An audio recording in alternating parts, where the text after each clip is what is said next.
Good morning, friends. I, Simran Singh Gill, Assistant Professor, Agriculture Engineering, wants to deliver a lecture on AENGG 311 Renewable Energy and Green Technology.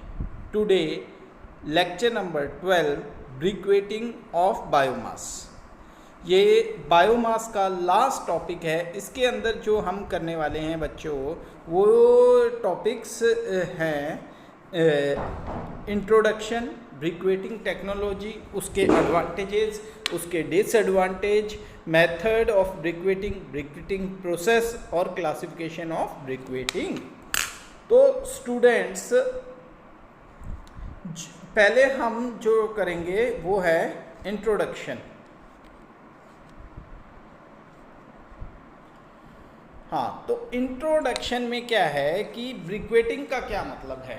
ब्रिक्वेटिंग मतलब agriculture waste residue जो produce होता है उसका सही इस्तेमाल करना ब्रिक्वेटिंग में आता है। एग्रीकल्चर का वेस्ट में क्या भी हो सकता है, क्रॉप रेसिड्यू भी हो सकता है, मैन्युअर, एनिमल का मैन्युअर रेसिड्यू भी हो सकता है। Utilisation of agriculture waste is often difficult. इसका जो यूटिलाइजेशन है, इसको हमने यूज़ करना है एग्रीकल्चर वेस्ट को, यह बहुत मुश्किल है, अनइवन है, ट्रबल प्रॉब्लम है और सम कैरेक्टरिस्टिक्स के कारण इसको हम सही ढंग से इस्तेमाल नहीं कर पा रहे। इनएफिशिएंट है, नॉट इन यूज़ हो रहा है, हम उसको यूज़ नहीं कर पा रहे, बर्न प्रॉपरली नहीं हो पा रहा, लूज होने के कारण, खुले में होने के कारण वो बर्न नहीं हो रहा, वह यूज़ नहीं प्रॉपर हो रहा और वो क्या है, एयर पोल्यूशन करता है। बच्चों, इसकी हैंडलिंग का मतलब है एक जगह से दूसरे जगह बायोमास की बात कर रहे हैं, बायोमास को लेके जाना मुश्किल है। तो इसके लिए हमें कुछ ना कुछ करना पड़ेगा। क्यों मुश्किल है बायोमास को हैंडल करना? हैंडल मतलब एक जगह से दूसरी जगह लेके जाना, क्योंकि इसकी जो बल्क डेंसिटी मतलब घनत्व है वह बहुत कम है। उसके कारण हम इसको एक जगह से दूसरी जगह नहीं ला सकते। These source provide renewable source of energy by converting into density। अब धीरे धीरे हम ब्रिक्वेटिंग की ओर आ रहे हैं कि ब्रिक्वेटिंग का इंग्लिश में बोलें चाहे हिंदी में बोलें, दोनों में इसका मतलब, ब्रिक्वेटिंग का क्या मतलब है, सेम है। कि ब्रिक्वेटिंग होता क्या है, मतलब उसके बारे में आ रहे हैं। ये रिन्यूएबल सोर्स हैं, इनकी डेंसिटी फ्यूल की अच्छी करने के लिए हमें इन्हें हाई डेंसिटी या हाई घनत्व में कन्वर्ट करना पड़ेगा। बायोमास जो है वो लो घनत्व मटेरियल है, उसको हाई घनत्व मटेरियल में कन्वर्ट करना पड़ेगा, या तो कुछ उसके अंदर डाल के या उसको किसी और टेक्निक से। तो इसके बारे में आज हम पढ़ने वाले हैं। तो ब्रिक्वेटिंग टेक्निक क्या है? बायोमास ब्रिक्वेटिंग टेक्निक में क्या होता है कि लो घनत्व डेंसिटी वाले जो भी मटेरियल हैं, जिनकी वैल्यू कितनी है, 8 से लेके 20 kg पर मीटर क्यूब, बायोमास की जो डेंसिटी है उसको हाई डेंसिटी में कन्वर्ट करना है। वो कितनी है, 500 से लेके 800 kg पर मीटर क्यूब, मतलब हाई बल्क डेंसिटी जिसको हम घनत्व बोलते हैं, उसमें कन्वर्ट करना है। अब वो कैसे कन्वर्ट करेंगे उसके बारे में इसमें पढ़ेंगे। मेनली हमने क्या करना है, लो डेंसिटी मतलब लो घनत्व जो बायोमास है उसको हाई घनत्व, कहाँ से, 18 से 20 kg पर मीटर क्यूब से लेके 500 से 800 मीटर क्यूब तक कन्वर्ट करना है। Biomass briquetting are non conventional source, मतलब ये कभी ख़त्म नहीं होने वाले सोर्स हैं, इनको रिन्यूएबल हैं, नेचर में इकोनॉमिक फ्रेंडली हैं, नॉन पोल्यूटिंग हैं, पोल्यूशन नहीं फैलाते और पैसा भी कम लगता है। तो बच्चों इसलिए इनको लो डेंसिटी से हाई डेंसिटी में कन्वर्ट करना पड़ेगा। अब उसको कन्वर्ट करेंगे क्या? अब सिंपल सी कहानी है। ब्रिक्वेटिंग का क्या मतलब है? प्रोसेस है। प्रोसेस क्या करता है?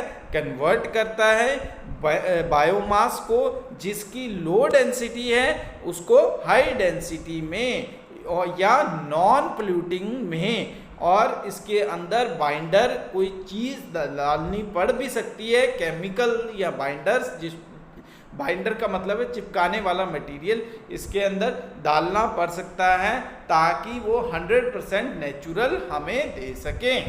Next, the problem of disposal of residue is automatically solved. जो प्रॉब्लम थी कि हम इसको कहाँ पे फेंकेंगे, कैसे रखेंगे और कैसे हम इसको एक जगह से दूसरी जगह लेके जाएंगे, ये सारी टेक्निक्स इसके द्वारा सॉल्व हो जाती हैं। स्टोरेज की भी जो प्रॉब्लम थी कि हम इसको स्टोर कैसे करेंगे इतना बायोमास को, वो सारी प्रॉब्लम इस टेक्निक के द्वारा सॉल्व हो जाती है। इसके एडवांटेज है क्या है? ये कैसे करने वाले हैं कि हाई डेंसिटी, ये कैसे करने वाले हैं ये समझना, एडवांटेज में जाने से पहले आपको ये समझना जरूरी है कि हम करने वाले क्या हैं। हम लो डेंसिटी बायोमास है, खुले में बायोमास है, उसको दबाएंगे, कंप्रेस करेंगे, दो जगह से कंप्रेस करेंगे, एक लेफ्ट साइड से एक राइट साइड से। तो क्या होने वाला है, वो मटेरियल दब जाएगा और उसको दबने से उसका शेप छोटा हो जाएगा। तो वो लो डेंसिटी को हाई डेंसिटी में हम कन्वर्ट करने वाले हैं। तो एज एनर्जी सोर्स जो हमारा ब्रिक्वेटिंग मटेरियल जो हमारा प्रोड्यूस हुआ, उसके अंदर एनर्जी सोर्स अच्छी होती है। कंपेयर करें किससे? कोल से। कोल हो गया, लिग्नाइट है, वो किनाइट लिखा है, वो लिग्नाइट है। फायर वुड हो गया। Loose biomass briquettes have higher boiler efficiency because जो लूज बायोमास हैं उसके पास एफिशिएंसी कम होती है as comparatively briquettes because of low moisture and high density. वही चीज़ बार बार आ रही है, लो मॉइस्चर भी है और हाई डेंसिटी होने के कारण, क्योंकि हम उसको दबाएंगे तो वो कंप्रेस होके छोटा बन जाएगा, उसकी डेंसिटी बढ़ जाएगी और उसके अंदर जो नमी है वो भी कम हो जाएगी। बच्चों इसका सही एग्जाम्पल दूं तो घरों में बायोमास हमें मिलता है गोबर के रूप में। अब वो गोबर को क्या करते हैं, हम छोटी छोटी पाथियों में बना के रखते हैं, गोबर में नहीं रखते, उसको सुखाते हैं, उसका मॉइस्चर भी कम करते हैं और उसको सुखा के छोटा सा पाथी बना लेते हैं जिसको हम बाद में जलाने के काम लेते हैं। तो बच्चों वो क्या है, एक ब्रिक्वेटिंग है, ब्रिक्वेट्स है। ब्रिक्वेट मतलब उसका मटेरियल है जिसको स्टोर करना भी आसान है, खाली गोबर को स्टोर करना मुश्किल है और उसको स्टोर करना आसान है। ब्रिक्वेटीज आर चीपर देन कोल, वो सस्ते हैं कोल से। कोयला खरीदेंगे तो कोयला महंगा मिलेगा, लेकिन ब्रिक्वेटीज जो बने हैं वह क्या है, मैन्योर से बने हैं तो वो सस्ते हैं। वो हम किसी मशीन द्वारा भी कर सकते हैं या किसी और प्रोसेस दोबारा भी कर सकते हैं। इसके अंदर कोयला और लिग्नाइट कैन नॉट बी रिलिमिनेटेड, मतलब कि कोयला है, लिग्नाइट है, ये चीज़ कभी ना कभी ख़त्म हो जाएंगी, लेकिन यह जो प्रोसेस है ब्रिक्वेटिंग, क्योंकि रिन्यूएबल एनर्जी सोर्स है तो यह कभी ख़त्म नहीं होने वाला। High sulphur content of oil and coal होता है किसके अंदर, लूज बायोमास में, जो कि इसमें नहीं होता। आगे चलते हैं। तो biomass briquettes have higher practical thermal value than and much low ash constant. इसके अंदर जो एश कंटेंट है वह भी कम है और जो प्रैक्टिकल थर्मल वैल्यू है वह भी अच्छी मिलती है। There is no fly ash. Fly ash मतलब राख जो बचती है जलाने के बाद में, वो है भी कम मिलती है। तो डिस्पोजल है इस चीज़ का, वो भी कम है, फीड भी अच्छा है। और मेथड्स, अब बच्चों मेथड की बात करें तो दो तरीके के मेथड हैं। पहला तो है डायरेक्ट कॉम्पैक्शन मेथड, ये देखो डायरेक्ट कॉम्पैक्शन मेथड, और दूसरा है पैरालिसिस इज ब्रिक्वेटिंग मेथड। तो बच्चों दोनों मेथड का डिफरेंस क्या है ये पढ़ने वाले हैं आज हम, और इनके ब्लाइंडरलेस मेथड, उसके अंदर भी दो तरीके के हैं, एक तो ब्लाइंडरलेस मेथड है और दूसरे अंदर binder.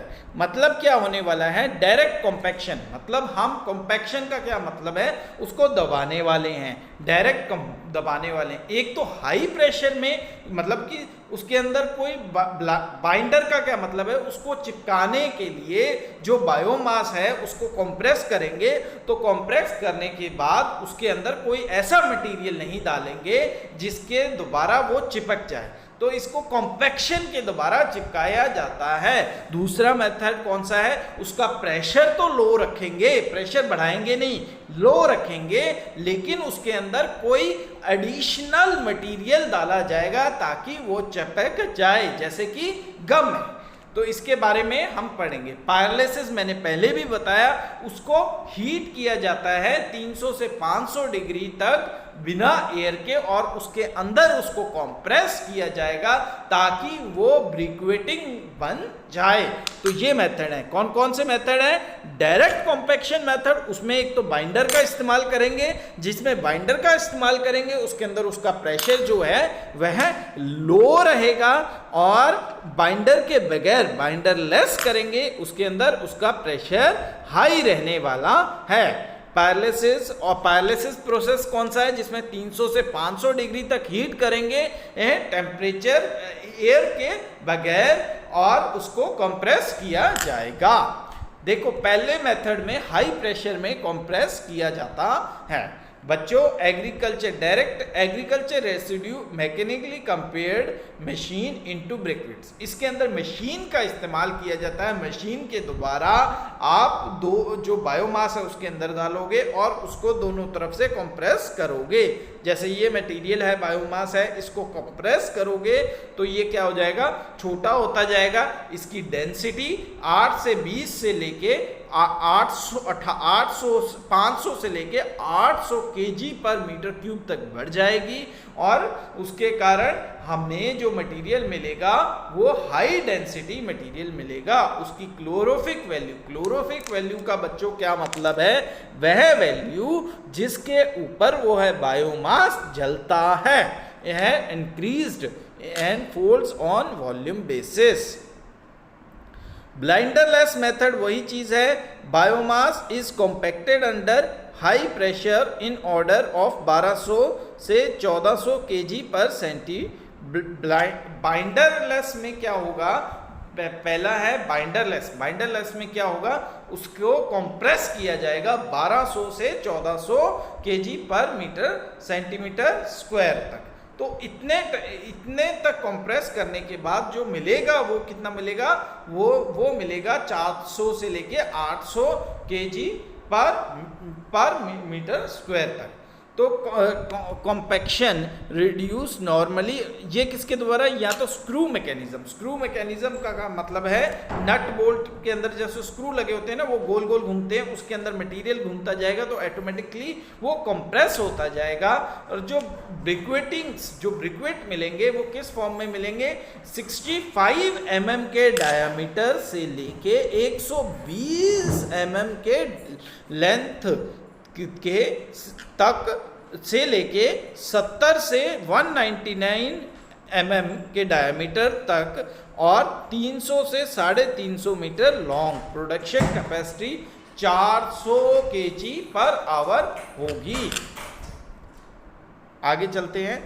Compaction method with using binder low pressure, इसमें जो लो प्रेशर है वहाँ पे कितना था, 1200 से 1400 डिग्री प्रेशर लगाया जा रहा था, इसमें 500 से 1000 डिग्री लगाया जाएगा। लेकिन इसके अंदर जैसे गम है, ग्लू है, इसका इस्तेमाल, इसको बोलते हैं बाइंडर, इसका इस्तेमाल किया जाएगा ताकि हमें प्रॉपर, या इसमें मॉयलोस लिग्नो मटेरियल डाले जाएंगे ताकि इसकी स्ट्रेंथ अच्छी रहे और उसके दोबारा इसको चिपकाया जाएगा, मतलब मटेरियल को चिपकाया जाएगा। तो छोटे छोटे मटेरियल हमें मिल जाएंगे, रेंजेस फ्रॉम 0.1 से लेके 0.4 टन पर आवर। आगे चलते हैं। पायरोलिसिस वही है कि 275 से 300 डिग्री तक उसको हीट किया जाएगा। हीट करने के बाद उसमें जो चार बचेगा, चार बचेगा उसको चिपकाया जाएगा, और चिपकाने के बाद में उसके अंदर जो मॉइस्चर है वह कम रहेगा, 30 से 35% मॉइस्चर रहने वाला है। बच्चों इसके बाद में ब्रिक्वेटिंग प्रोसेस। अब जो सारी कहानी क्या है कि ब्रिक्वेटिंग प्रोसेस क्या होता है, पहले तो हम क्या करने वाले हैं, कलेक्शन करेंगे जो बायोमास है एग्रीकल्चर में मिलता है, वो बायोमास को कलेक्ट करने के बाद उसका साइज छोटा छोटा बनाएंगे और उसके बाद में उसके अंदर से मॉइस्चर को खींच लेंगे। मॉइस्चर खींचने के बाद उसके अंदर बाइंडर डालेंगे, अगर ज़रूरत है, अगर उसके प्रोसेस में बाइंडर नहीं डालना तो वह नहीं डाला जाएगा। उसके बाद में उसको दबाया जाएगा, कंप्रेस किया जाएगा, जितने अगर कौन सा प्रोसेस यूज़ कर रहे हैं उसके ऊपर, और उसके बाद उसको ठंडा करके जहाँ पे स्टोर करना है वहाँ पे स्टोर कर लिया जाएगा। ऑटोमेटिकली कई तरीके की मशीन्स आती हैं इसके लिए, 3-4 मशीन मैंने दिखाई हैं। और पहली मशीन क्या है, मैनुअली ऑपरेटेड ब्रिक्वेटिंग मशीन, मतलब हाथ से चलने वाली हो सकती है कि हाथ से दोनों जगह दबाया जाए। जैसे ये दो हैं, एक फिक्स है एक मूव कर रहा है, तो ऑटोमेटिकली इसको जो मूव कर रहा है उसको चलाने के लिए हाथ से चलाएं, एनिमल के द्वारा भी चल सकता है और पावर के जरिए भी चल सकता है। पहली तो स्क्रू प्रेस। स्क्रू प्रेस में क्या होगा, यहाँ पे हैंडल लगा होगा, ऑटोमेटिकली यहाँ पे हैंडल लगा होने के कारण क्या हो जाएगा, स्क्रू लगा है, ऊपर से मटेरियल जो बायोमास है वो डालोगे तो वो यहाँ पे ये दोनों आगे पीछे होते हैं। ये मटेरियल जो है ध्यान से देखोगे तो ये और ये आगे पीछे होंगे, आगे पीछे होंगे तो ये कंप्रेस होंगे, ये मोटर के द्वारा है तो पावर ड्रिवन हो गई। एक ये मटेरियल है पिलेट, इसमें क्या है कि छोटे छोटे पिलेट का बच्चों क्या मतलब है कि छोटे छोटे मटेरियल हम 120 mm जितनी हमारी रिक्वायरमेंट है उसके हिसाब से उसको ड्राई करके इस्तेमाल कर सकें। ये छोटे छोटे पिलर्स बनाएंगे इसके द्वारा, और ये डबल सिलेंडर है, बीच में सिलेंडर डाल के उसको कंप्रेस कर दिया, हाइड्रोक्लिक चलता है। ये क्या है, कोई ऑयल द्वारा चलने वाला है। और ये है ब्रिक्वेटिंग प्रोडक्शन प्लांट का है, जिसके अंदर स्क्रू टाइप है जो गोल गोल घूमता जाएगा, ऑटोमेटिकली मटेरियल छोटा छोटा हम बाद में लास्ट में काटते जाएंगे। तो यही है जो आपको ब्रिक्वेटिंग का लास्ट टॉपिक था, बायोमास का लास्ट टॉपिक था कि हमने मटेरियल को स्टोर कैसे करना है। इसका सबसे अच्छा एग्जांपल कौन सा है, जो पाथियां बनाते हैं उसके अंदर क्या करते हैं हम, उसका मॉइस्चर को खत्म कर देते हैं, उसको सूखा बना देते हैं और उसको कंप्रेस करते हैं। कहाँ से, 8 से 20